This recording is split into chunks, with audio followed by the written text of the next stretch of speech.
Hi, myself Alfonso Jojen. I've been practicing as an environmental lawyer for a couple of years, and today we will be discussing a module on access and benefit sharing. So this module we will be learning the concept of access and benefit sharing, and also we will be discussing the international legal framework around the concept and also the national concept, and we will be looking at certain case studies. As an introduction, let's think about a book called Horticus Malabaricus. So this is a compilation of all the plants that especially in southern India, that are very relevant, and also traditional knowledge associated with those plants. This happened when a foreigner came to southern India and recorded and documented all the plants and its features, and also the knowledge especially relating to the medicinal uses of the plant relating to it.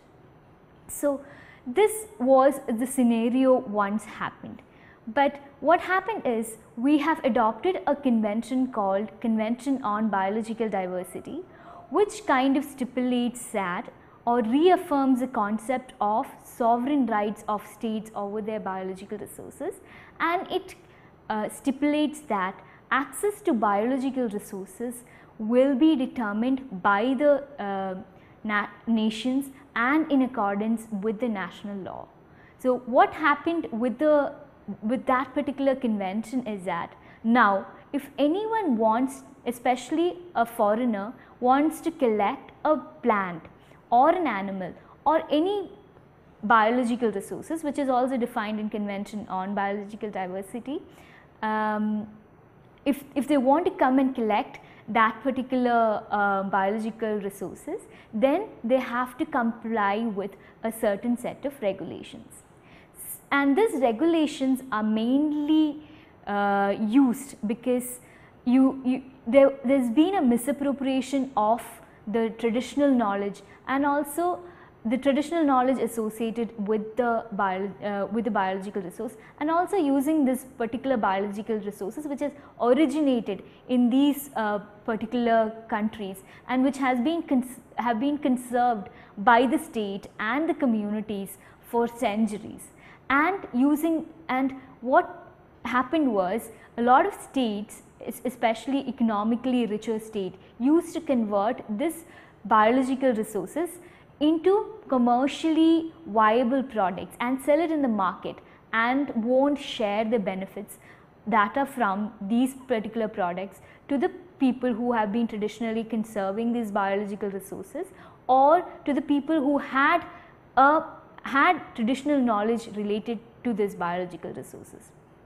So the concept of access and benefit sharing is that when you want to access a biological resource is defined in Convention on Biological Diversity Act and also in Biological Diversity Act, that is India's legislation to the Convention on Biological Diversity.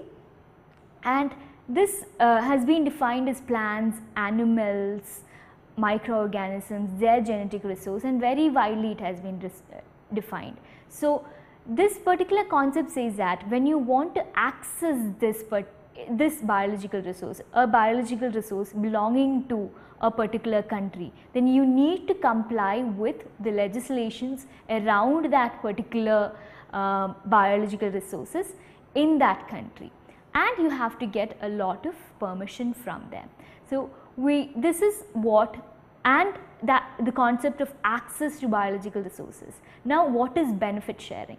As we have mentioned, the states have been trying to access or collect economically significant biological resources and also convert these biological resources into products which can be sold in the market and sold at a very high price, and this price will be while, for instance, let's take like a medicinally important plant.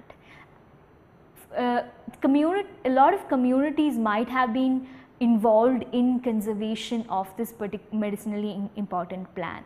And this plant is medicinally important is also a knowledge that a company has acquired from this indigenous community. So, when the community actually goes to this indigenous people or community and take this biological resource and also the knowledge associated with this biological resource and process this biological resource and make it into a medicinal form and sell it in the market, what they will do is they will just sell it and reap all the benefits out of it. They will not give back to the community or to the place where they have taken the biological resources and maybe the knowledge associated with it, the share of the benefits that they are actually obtaining from selling this particular product in the market. So, this concept of access and benefit sharing involves sharing of the accessing a biological resource, and also if there is any knowledge associated with that particular biological resource, with accessing that knowledge with the prior informed consent of the parties providing the biological resources, and sharing the benefits with these parties who have been traditionally conserving or who has the customary right over this particular knowledge. So, these are the concepts: the access with prior informed consent and sharing the benefits with mutually agreed terms. So, the concept of access and benefit sharing involves two main elements, that is prior informed consent and mutually agreed terms. So, there will be like in an ideal scenario under this convention, there will be like a state, that is a country which will be providing a biological resources, and there will be state which will be receiving this biological resources. And what will the receiving state do with the biological resource? It will utilize this biological resources and put it in the market, or maybe research on it, or have different end uses out of it. So, you will have two parties, that is the country which is providing the biological resources and the country which is receiving the biological resources under the convention. So, this particular concept revolves around the fact that access, when the biological resource is taken, should be governed by the laws and the consent of the state that is providing the biological resources, and if there is any communities that are involved with protecting or conserving this biological resource, or if a knowledge associated with this biological resource is taken from a particular community, then this community should also be involved in giving prior informed consent to the access. So, this is what prior informed consent is. The next is, as we have already explained, mutually agreed terms.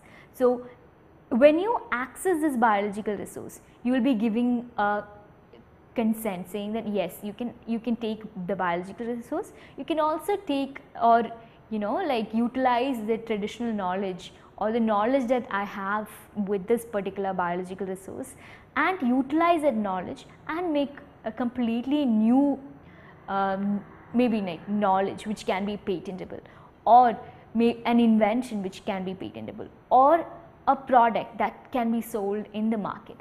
It is fine with us, but you have to share the benefits out of whatever you have received. So, this concept of access and benefit sharing, a fairly new concept, has been adopted in the Convention on Biological Diversity, and this convention was adopted in 1992. Most of the parties are parties to this convention, except United States, which have not ratified this convention. But this especially the main players in this convention is the biologically rich countries, which involves India, Brazil and South Africa and lot of countries, and also EU is also a major player. But biological rich countries always say that you have the technology to convert a plant or an animal cell or or a microorganism into something that is valuable, economically valuable in the market and can actually fetch a lot of money. But we don't have the technology. If that is so, then whenever you are accessing our biological resources, you need to take our permission, and you need to take our, you need to give the shares of whatever you are getting, be it sharing of research results or investing in our country some of your capital and setting up a new project in our country. So this concept we have discussed have been recognized firstly in the Convention on Biological Diversity, and also India has been a major player in this particular convention, and we have adopted the national mechanism for this legislation for this for access and benefit sharing, that is the Biological Diversity Act 2002. But going again to the international scenario, I think we are fairly clear with what is access and benefit sharing, what is a state provider country, who is a provider country, who is a country who is receiving the biological resources. Also, like the concepts like state sovereignty, I think I haven't covered that, but we started off our discussion saying what was the scenario before the Convention on Biological Diversity. You could collect, access biological resources, that is like plants, animals, microorganisms from any part of the world without any restrictions. You can just go in anywhere, collect the resources, you can collect the traditional knowledge associated with it, get it, steal it. You call it piracy sometimes. It's not sometimes, like you call it piracy, biopiracy. So steal it and make a new product out of it. You get all the profits out of the sale of that product, or you go on improving your knowledge and adding up on the knowledge while the knowledge was first received from one particular country or a community. So this is what this concept of access and benefit sharing is.